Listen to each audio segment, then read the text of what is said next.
जोहार, मैं आनंद कुमार और आप देख रहे हैं जनमन की बात। दोस्तों, मुख्यमंत्री हेमंत सोरेन कल मोरहाबादी मैदान में शपथ लेने के बाद से ही बिल्कुल अलग अंदाज में दिखाई दे रहे हैं। पहली कैबिनेट में लिए गए 7 फैसलों से इसकी झलक मिल गई है कि हेमंत सोरेन का यह कार्यकाल खास होने जा रहा है। और साथ ही मंत्रिमंडल के विस्तार को लेकर जैसी खबरें आ रही हैं, उससे भी लग रहा है कि इस बार हेमंत सोरेन इंडिया गठबंधन और सत्ता दोनों पर पूरा नियंत्रण रखेंगे और अपने हाथ में रखेंगे, और यह सरकार पिछली सरकार से कुछ अलहदा होगी। कल शाम को मंत्रालय में हेमंत सोरेन ने मीडिया से कहा कि मंत्रिमंडल विस्तार भी जल्द कर लिया जाएगा, लेकिन उनका मंत्रिमंडल कैसा होगा, टीम हेमंत में इस बार कौन कौन से लोग मंत्री बनेंगे और किस दल से कितने मंत्री बनेंगे, ये अभी तक साफ नहीं हुआ है।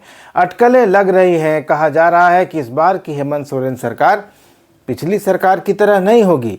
पिछली बार झारखंड मुक्ति मोर्चा को 30 सीटें आई थी और वह पूरी तरह से कांग्रेस पर निर्भर थी सरकार बनाने के लिए, लेकिन इस बार ऐसी कोई परिस्थिति नहीं है। हेमंत बिना कांग्रेस को साथ लिए भी सरकार बना सकते हैं, इतने नंबर्स उनके पास हैं।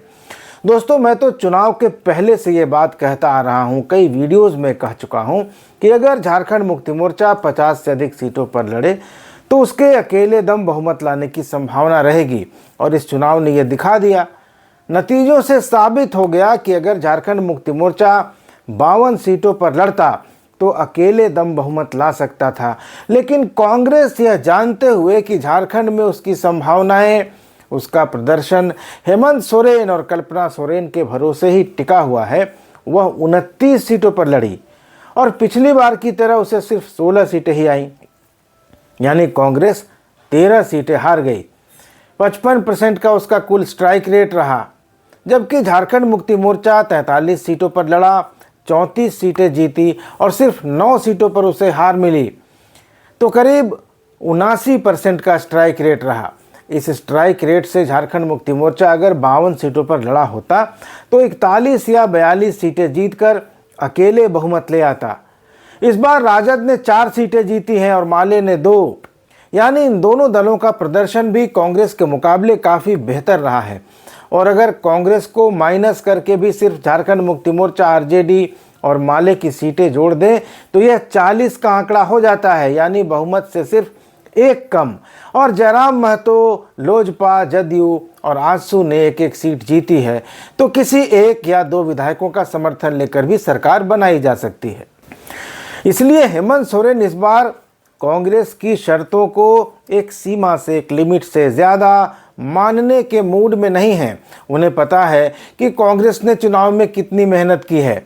राहुल गांधी ने बमुश्किल आधा दर्जन सभाएं की, प्रियंका गांधी आई ही नहीं, खड़गे बेअसर रहे और मीर साहब तो घुसपैठियों को सिलेंडर दे रहे थे, जबकि हेमंत सोरेन और कल्पना सोरेन की जोड़ी ने उन सीटों पर भी धुआंधार प्रचार किया है जहां कांग्रेस के उम्मीदवार खड़े थे। तो इस बार हेमंत सोरेन यह चाहते हैं कि सरकार में उनकी पार्टी की ज़्यादा हिस्सेदारी हो। पिछली बार कांग्रेसी मंत्रियों के विभागों में फैले भ्रष्टाचार और उनके विभागों के लचर प्रदर्शन से भी मुख्यमंत्री खुश नहीं हैं, और इसलिए वे चाहते हैं कि इस बार कांग्रेसी कोटे के मंत्रियों का चयन जब किया जाए तो उनकी सलाह भी ली जाए, उनकी मर्जी भी पूछी जाए। कहा जा रहा है कि कांग्रेस खेमे की तरफ से आ रहे कुछ नामों पर मुख्यमंत्री हेमंत सोरेन रजामंद नहीं हैं। इनमें रामेश्वर उरांव और डॉक्टर इरफान अंसारी के नाम बताए जा रहे हैं। मीडिया में भी इन बातों को लेकर कई तरह के अंदाज लगाए जा रहे हैं। ईटीवी भारत की एक रिपोर्ट में कहा गया है कि क्या 4:1 या 5:1 का पेंच फंसने की वजह से ही हेमंत मंत्रिमंडल का स्वरूप फाइनल नहीं हो पा रहा है। रिपोर्ट कहती है कि 2024 के झारखंड विधानसभा चुनाव में इंडिया ब्लॉक के तहत 4 दलों कांग्रेस, आरजेडी, सीपीआई और जेएमएम ने एक साथ चुनाव लड़ा और 56 सीटें जीती, जबकि 2019 में महागठबंधन, जिसमें झारखंड मुक्ति मोर्चा, कांग्रेस और आरजेडी शामिल था, इसको कुल 47 सीटें मिली थी। उस समय 4 विधायकों पर 1 मंत्री का फॉर्मूला तय हुआ था, जिसमें मुख्यमंत्री को मिलाकर 7 मंत्री पद झारखंड मुक्ति मोर्चा को मिला था और 4 मंत्री पद कांग्रेस को मिला था। आरजेडी को सिर्फ 1 सीट मिली थी, लेकिन पर्याप्त नंबर नहीं होते हुए भी हेमंत सोरेन ने अपने प्री पोल अलायंस के पार्टनर को मंत्रिमंडल में जगह दी थी। ईटीवी की रिपोर्ट में कहा गया है कि इस बार चुनाव जीतने वाले विधायकों की संख्या बढ़कर 56 हो गई है। ऐसे में हेमंत सोरेन की चाहत है कि 4 की जगह 5 विधायकों पर 1 मंत्री का पद देने का फॉर्मूला बनाया जाए। जाहिर है इस फॉर्मूले से इस बार झारखंड मुक्ति मोर्चा के पास 7 की जगह मुख्यमंत्री को मिलाकर 8 पद आएंगे, जबकि 16 विधायकों वाली कांग्रेस पार्टी के पास 3 और आरजेडी के पास 1 मंत्री पद आएगा। सूत्र बता रहे हैं कि यहीं पर मंत्रिमंडल विस्तार का पेंच फंसा हुआ है। जेएमएम के सूत्र बताते हैं कि मुख्यमंत्री हेमंत सोरेन के चेहरे को आगे करके ही इंडिया ब्लॉक को बड़ी चुनावी सफलता हासिल हुई है। ऐसे में मुख्यमंत्री को छोड़कर 11 मंत्री बनने हैं और कुल विधायक हैं 56। ऐसे में सीधे तौर पर 11 × 5 यानी 55 का फॉर्मूला ठीक बैठता है, जबकि कांग्रेस चाहती है कि पिछली बार की तरह 4 विधायकों पर 1 मंत्री पद का फॉर्मूला लागू होना चाहिए। इसके चलते अभी ऑल इंडिया कांग्रेस कमेटी से मंत्री बनने वाले विधायकों की लिस्ट नहीं आई है। आज एआईसीसी की दिल्ली में बैठक भी थी, हो सकता है कि कल इस पर विचार हो। कांग्रेस के लोग बता रहे हैं कि वक्त आने पर सब कुछ साफ हो जाएगा। इधर वरिष्ठ पत्रकार सुनील सिंह ने अपने सोशल मीडिया वॉल पर लिखा है कि हेमंत सोरेन ने कहा है कि 2-3 दिनों के अंदर मंत्रिमंडल का विस्तार होगा। मुख्यमंत्री के बयान के बाद एक बार फिर कैबिनेट में शामिल होने वाले संभावित मंत्रियों के नाम की चर्चा तेज हो गई है। सबसे अधिक खींचतान और घमासान कांग्रेस के अंदर है और कांग्रेस की वजह से ही हेमंत सोरेन ने अकेले शपथ ली, क्योंकि कांग्रेस अपने कोटे के 4 मंत्रियों के नाम तय नहीं कर सकी।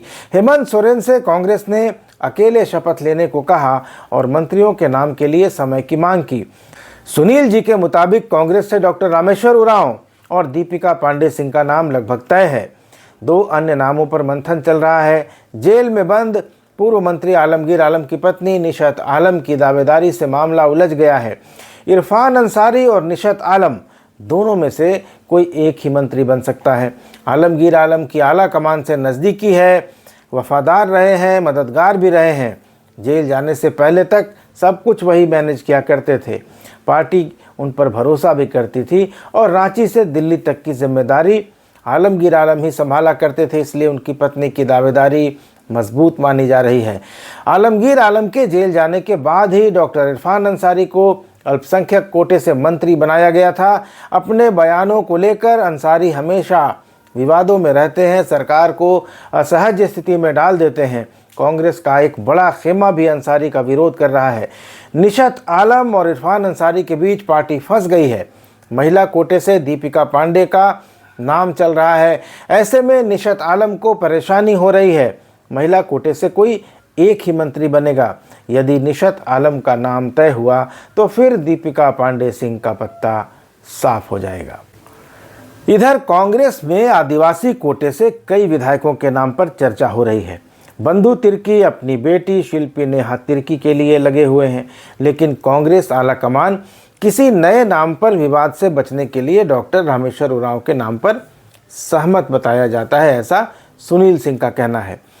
उनका कहना है कि हेमंत सोरेन की सरकार ने चुनाव से पहले मैया सम्मान योजना की राशि बढ़ाकर 2500 करने सहित मुफ्त की कई योजनाओं की घोषणा की है। इन घोषणाओं को पूरा करने में वित्त विभाग की महत्वपूर्ण भूमिका होगी। डॉक्टर उरांव 5 साल से वित्त विभाग संभाल रहे हैं, अनुभवी नेता हैं, इसलिए उनको इस विभाग की अच्छी समझ हो गई है। बन्ना गुप्ता चुनाव हार गए हैं, इसलिए ओबीसी चेहरे में प्रदीप यादव की दावेदारी मजबूत हो गई है। प्रदीप यादव सीनियर विधायक हैं, पहले भी मंत्री रह चुके हैं। एक अन्य प्रबल दावेदार बेरमो विधायक अनूप सिंह हैं।